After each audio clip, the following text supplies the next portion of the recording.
I'm Catherine, I'm the bakery trainer for Postance Bakery, and this video today is all about edible modelling pastes, used in cake decorating and sugar craft and confectionery in general.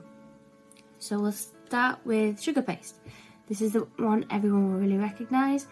It's what most cakes are iced with these days, and it's used for modelling and for cutouts, for covering cakes, for fabric effects as well, like draping, and for relief effects like this little ghosty. You can put it on the side of a cake or on a cupcake.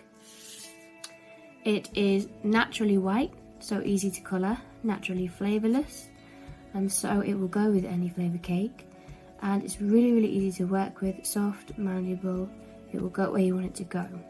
The thing about sugar paste is, especially in terms of modelling, is that it's weak. So if I pull it apart, it doesn't stretch very far before it breaks. It's not going to be that strong if you want to build really big models or delicate or detail. It's not that great for that. Next up is Marzipan. This is an almond based paste. It's coarser because you've got that nut base in there. Used for covering fruit cakes to give you a really nice smooth finish. To put sugar paste or royal icing over the top.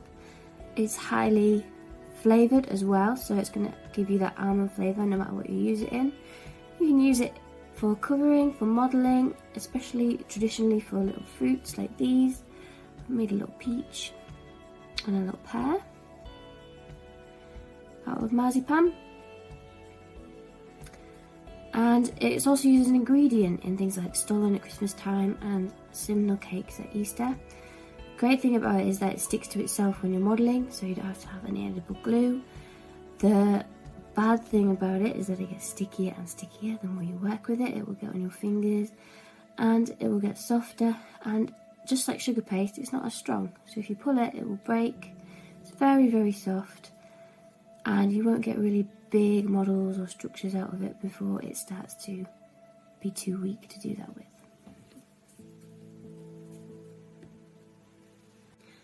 Next up we have modelling paste. The clue here is in the title.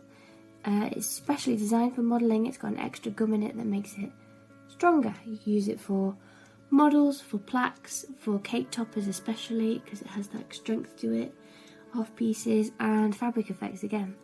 The great thing about modelling paste is that it's stronger than sugar paste. So you can roll it really thin, like this, and you can manipulate it really easily.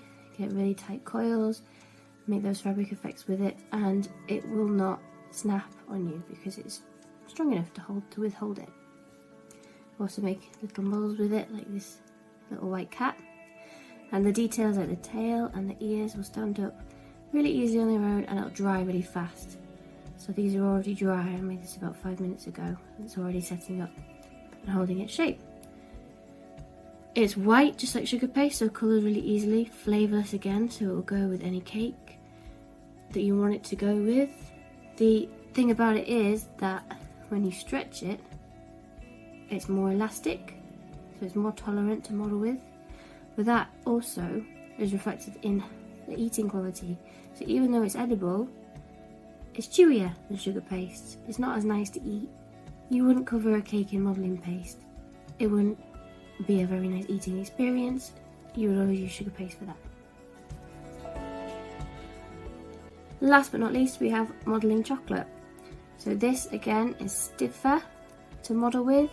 It has a chocolate and a liquid sugar base. You can make this at home with proper chocolate, couverture chocolate, and with golden syrup, something like that, or glucose. And so it can only be 2 ingredients. This is really smooth to work with, used to make models for chocolate cakes and for sculpting with as well. If you're making a chocolate centerpiece or a showpiece, or just models for a cake, it's really easy to sculpt. It's really smooth, malleable. It's a little bit stiffer than your sugar paste and your marzipans, but that just means it's a little bit stronger as well. It's really easy to really quickly make things like chocolate roses, chocolate flowers, little models for cakes, designs, fans to go on as decoration. It's really good to do natural and organic shapes on chocolate sculptures as well. So if you've got already tempered chocolate on a sculpture and you want to add some natural details, it's really good to do with modelling chocolate. This white chocolate version is really easy to colour as well, because it's quite pale.